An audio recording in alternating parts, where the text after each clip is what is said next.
هي الدنيا فلا تركن إليها ولا تجعل لها في القلب قذرا ومد يديك للرحمن دوما فربك لن يرد يديك صفرا.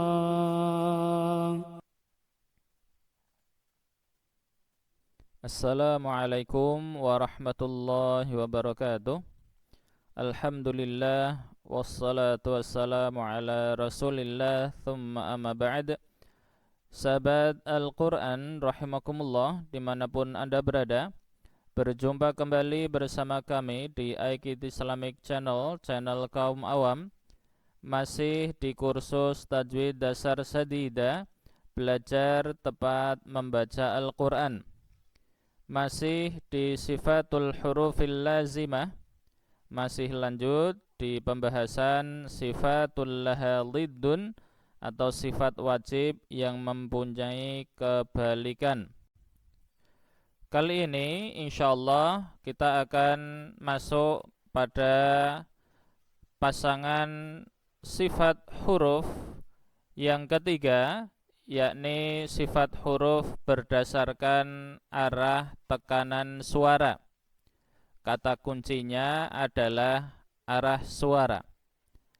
Jadi kalau hamas dan jahar itu kata kuncinya adalah aliran udara, ya aliran udara nafas. Kemudian pasangan yang kedua syiddah, rikhwah dan tawasul, itu kata kuncinya aliran suara. Lah ini pasangan yang ketiga itu adalah kata kuncinya apa? Kata kuncinya adalah arah suara, atau lebih tepatnya arah tekanan suara. Dari kriteria ini muncul dua sifat yang bertolak belakang tentunya. Yang pertama adalah al-isti'la, kemudian yang kedua adalah al-istifal. Mohon dicamkan benar cara membacanya, bukan al-isti'la tetapi al-isti'la. Bukan al-istifal tetapi al-istifal. Jadi dibaca naqal, ya, bacaan naqal insyaallah ada pembahasan tersendiri. Intinya baca tepatnya adalah seperti itu. Ya, insyaallah. Baik, apa itu isti'la dan apa itu istifal? Isti'la itu berasal dari kata yang akar katanya adalah ain, lam dan waw. Ya, alawa. Ya, artinya adalah atas, ya, atau ke atas. Itu. Nah, kalau dari segi istilah, maka isti'la ini adalah cara ucap di mana suara sebelum keluar itu mengarah ke langit-langit terlebih dahulu. Itu isti'la. Ya. Kemudian istifal, ini kebalikan dari isti'la tadi. Kalau istifal ini berasal dari akar kata sin, fa dan lam, ya, safula, yang artinya adalah bawah atau turun. Sehingga dari segi istilah bisa kita katakan bahwa istifal ini adalah cara ucap di mana suara itu bisa langsung keluar, ya, mengarah ke bawah dan langsung keluar. Ya, bahasa Arabnya bisa katakan munhadir atau nazil. Jadi turun, landai begitu keluar. Itu kurang lebih pengertian dari istifal. Selanjutnya kita lihat huruf-hurufnya.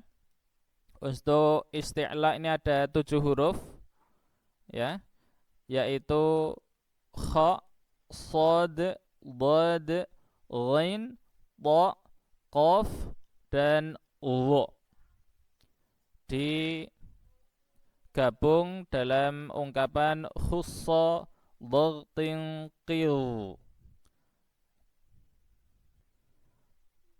Kalau dilihat dari segi artinya, maka khussa ini dari kata khussun yang secara bahasa makna lugasnya adalah gubuk begitu. Sedangkan dhaght ya dhaghtin ini tekanan, dan qil ini dari kata qail artinya adalah panas yang sangat begitu. Jadi ini 7 huruf ini adalah huruf-huruf tebal ya, sehingga tentunya sangat sulit untuk membuat ungkapan yang lebih bermakna begitu. Itu kurang lebih. Lah ini ada 7 pada isti'la, sehingga untuk istifal adalah seluruh huruf hijaiyah selain ketujuh huruf tadi, sehingga 29 dikurangi 7 hasilnya adalah 22. Jadi ke-22 huruf ini cara ngucapnya suara itu langsung mengarah ke bawah dan langsung keluar. Ya, istifal. Kalau tadi khussa dhaghtin qil itu harus selalu naik ya arah tekanan suaranya sehingga suaranya bisa menebal, dan nanti akan kita lebih jelaskan di slide selanjutnya. Lah sedangkan untuk istifal ini huruf-hurufnya tidak ada yang tebal. Ya, sebagai contoh banyak dal. Dal ini huruf tipis yang memang ketika kita ucap itu langsung keluar. Ya, arah tekanan suara itu tidak ke atas dulu. Sehingga kita tidak boleh mengatakan begini, ya mengucapkan dal begini, do. Itu tidak bisa. Tapi da. Ya, tipis saja. Selanjutnya kita lihat matannya dari Al-Muqaddimah Al-Jazariyah, baris kedua dari bait ke-22.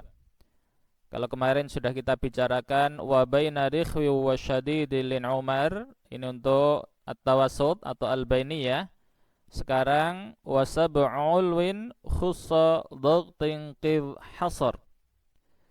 Dan 2 huruf yang meninggi, begitu kurang lebih maknanya, yaitu ada 7 khussa dhaghtin qidh. Ada kha, sad, dhad, ghain, ta, qaf dan dha. Sedangkan kata hasar ini tidak termasuk di situ ya. Ini hasar itu maksudnya adalah terbatas ya, terbatas pada 7 huruf itu. Begitu ya. Baik. Lanjut ke contohnya. Kita lihat huruf ya yang berdekatan makhrajnya, yakni qaf untuk yang tebal ya isti'la, sedangkan yang untuk istifal kita ambilkan kaf. Bisa kita cermati bersama sahabat Al-Qur'an rahimakumullah. Untuk huruf qaf itu arah tekanan suaranya ke atas. Ya, inilah yang nanti akan menghasilkan apa? Menghasilkan gema, begitu sebagai unsur utama dari isti'la ya, sifat isti'la. Sedangkan untuk kaf bisa kita amati bersama, ini arah tekanan suara itu langsung ke bawah dan keluar. Itu kenapa huruf kaf ini dibaca tipis, tidak ada gemanya. Ini uraiannya kurang lebih begini. Untuk isti'la suara ke atas mengarah ke langit-langit begitu, sedangkan untuk istifal suara mengarah ke bawah dan langsung keluar. Sekarang kita teruskan kepada pembahasan tafkhim dan tarqiq yang biasa kita sebut dengan bacaan tebal ya, tafkhim, dan bacaan tipis, tarqiq. Kenapa ini kita bahas setelah pembahasan isti'la dan istifal? Karena bacaan tebal dan tipis ini secara teori dan praktek itu adalah dampak dari kedua sifat tadi. Tafkhim itu adalah dampak pengucapan huruf isti'la atau huruf tebal, sedangkan tarqiq itu adalah dampak dari pembacaan yang tepat dari huruf-huruf istifal atau huruf yang dibaca tipis begitu tanpa gema. Ya, kita lihat pengertian yang lebih luas begitu, lebih detail. Jadi yang namanya at-tafkhim atau bacaan tebal itu adalah meluasnya rongga mulut akibat penyempitan pada tenggorokan dan naiknya suara atau naiknya tekanan suara ke arah langit-langit, ke atas, sehingga suara yang keluar itu diiringi dengan gema. Ini yang kita katakan tadi adalah dampak dari cara ucap isti'la yang biasa dalam ilmu tajwid diungkapkan dengan istilah mustahaqqul isti'la. Ingat, mustahaqqul isti'la, ya, bukan mustahaqqul isti'la. Kenapa? Karena hamzah dari kata isti'la ini adalah hamzah wasal. Dan mustahaqqul isti'la ini dulu pernah kita sampaikan adalah kata lain dari sifat aridhah. Ya, sifat aridhah begitu. Baik, kita lihat kepada gambarnya terlebih dahulu supaya lebih bisa kita pahami dengan baik begitu. Untuk pengucapan huruf qaf, pertama kita lihat tekanan arah suara ini, ya. Ini mengarah ke langit-langit. Inilah isti'la, ya. Inilah sifat isti'la. Arah suara itu ke atas.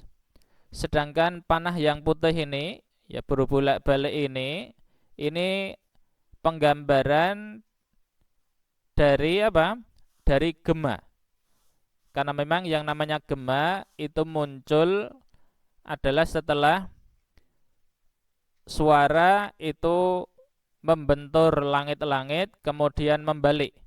Jadi mirip dengan ketika umpamanya kita di dalam satu ruangan, ya, yang kosong begitu, ketika kita mengucap, ya, teriak, maka akan ada pantulan suara. Itulah gema atau gaung, ya, apalagi kalau atas itu berupa kubah, ya, seperti kubah pada langit-langit mulut kita ini.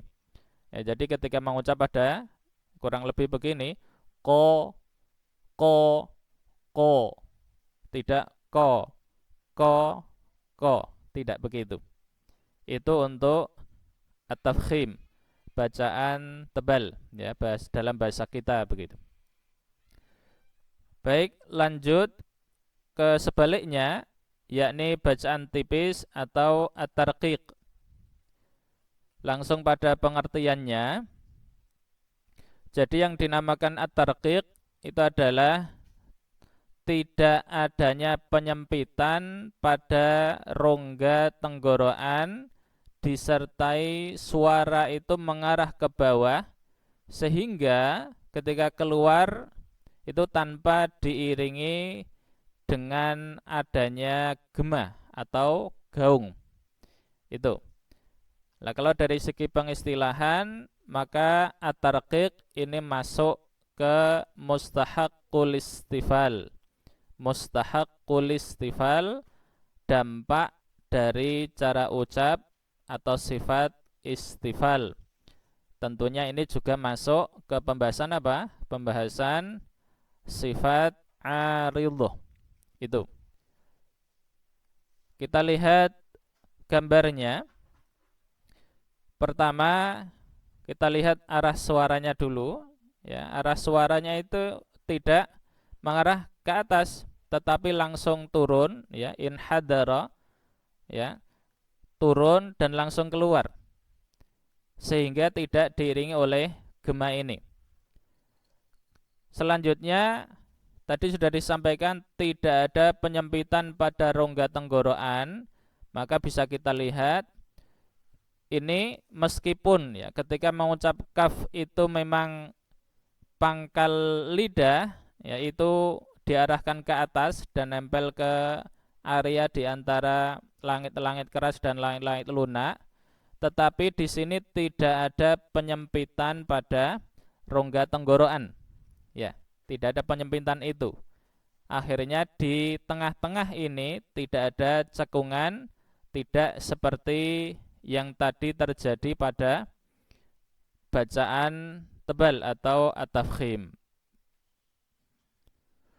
Sehingga ketika kita mengucap huruf kaf dan huruf-huruf istifal lainnya, itu kita mengucapnya tanpa diiringi dengan apa?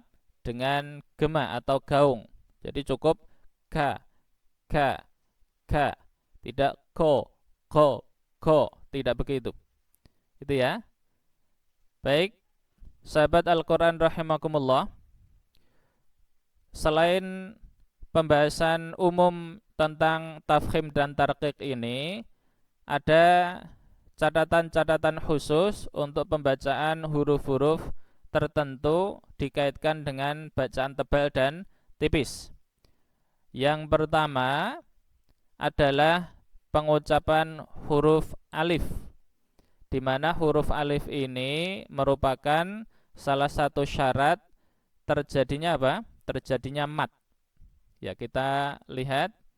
Jadi huruf alif ini bisa dibaca tebal dan bisa juga dalam kondisi tertentu dibaca tipis.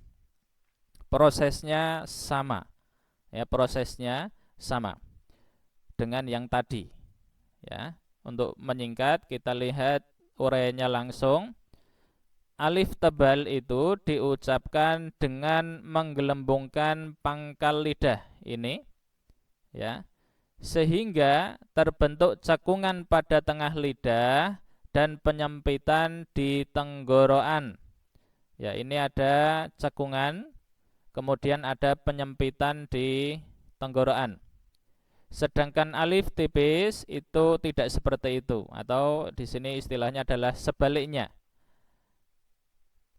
Pangkal lidah tidak digelembungkan, ya kan? Beda dengan yang tadi, sehingga tengah lidah pun tidak ada cekungan dan tenggorokan tidak menyempit.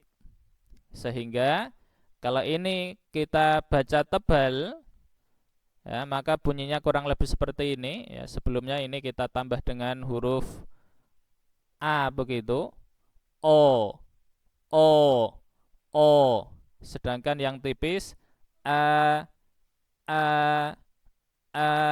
begitu. Itu untuk pengucapan alif. Selanjutnya pengucapan huruf lam, di mana huruf lam ini juga bisa dibaca tebal pada kasus-kasus tertentu dan juga bisa dibaca tipis. Untuk yang tebal sudah pernah kita sampaikan sekilas. Untuk riwayat Hafsah dan Asim, maka lam tebal ini hanya dibaca ketika kita membaca apa? Lafzul jalalah. Ya, kasus pertama adalah ketika lafzul jalalah itu ada di awal kalimat, ya, dibaca pertama begitu intinya. Kemudian kasus kedua adalah ketika lafzul jalalah ini didahului oleh huruf yang berharokat fathah ataupun dhammah. Itu. Sedangkan untuk lam tipis ini kasusnya lebih banyak, maksud kami lebih luas, ya, karena menyangkut lafzul jalalah yang didahului oleh huruf yang berharokat kasrah dan lam-lam yang lain, ya, di luar lafzul jalalah. Itu untuk riwayat Hafs an Asim. Kita lihat uraiannya mirip dengan yang pembacaan alif tadi. Lam tebal diucapkan dengan menggelembungkan pangkal lidah, ini menggelembung pangkal lidahnya, sehingga terbentuk cekungan pada tengah lidah begini dan penyempitan di tenggorokan, sedangkan lam tipis itu sebaliknya. Jadi tidak ada cekungan berarti di sini ya, karena memang apa? Pangkal lidahnya tidak menggelembung ya, dan tenggorokan akhirnya juga longgar, tidak ada penyempitan. Sehingga ketika kita mengucap lam tebal, akhirnya begini kurang lebih lo, lo, lo. Dan lam tipis la, la, la. Allahu billahi, tallahi, lah begitu. Ya kurang lebih. Dan di sini perlu kami sampaikan untuk huruf lam itu ada istilah khusus selain tafkhim ya untuk bacaan tebalnya. Untuk bacaan tebal lam itu juga ada istilah namanya taghlidh. Jadi taghlidhul lami ya, jadi pembacaan tebal untuk huruf lam. Baik, itu pengucapan huruf lam kurang lebih ya. Kita teruskan ke pengucapan huruf ro. Ya, karena memang huruf ro ini bisa dibaca tebal ataupun bisa dibaca tipis. Langsung saja pada uraiannya, karena memang ini mirip saja begitu dengan yang dua tadi, yakni alif dan lam. Huruf ro tebal itu diucapkan dengan menggelembungkan pangkal lidah sehingga terbentuk cekungan pada tengah lidah dan penyempitan di tenggorokan. Ya, kurang lebih begini gambarnya. Sedangkan ro tipis ya, untuk ro tipis itu sebaliknya.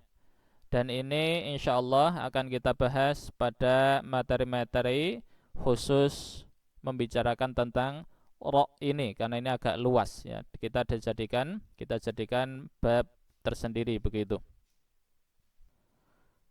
Sahabat Al-Quran rahimakumullah, itu kurang lebih kasus-kasus khusus terkait pembacaan tebal dan tipis.